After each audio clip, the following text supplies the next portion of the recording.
मी काल चाकणकरांचा म्हणजे राजीनाम्याच्या नंतर त्यांनी जो एक नाट्य रंगवण्याचा प्रयत्न केला तो बघितला आणि मला हसायला आलं की माणसं किती केविलवारी धडपड करतात आणि कालची त्यांची धडपड म्हणजे बूंद से गई सो हौद से लाने का जो एक प्रयास था तो त्याने काही फरक पडणार नाही. मुळात ते नोटीस पाठवणं वगैरे ते सोडून द्या.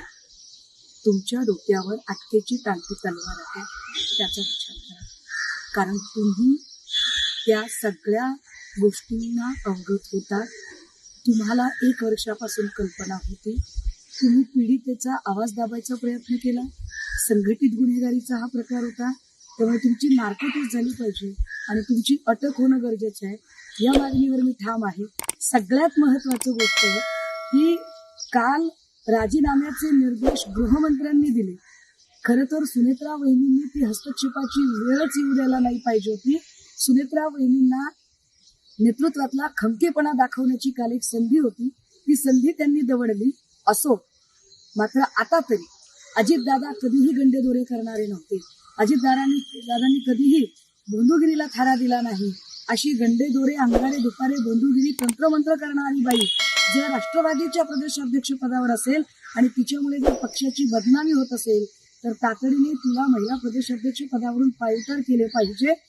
अन्यथा जर ते करणं होत नसेल तर आम्ही अजितदादांचा वारसा जपणारे आहोत असे कृपया सांगू नका.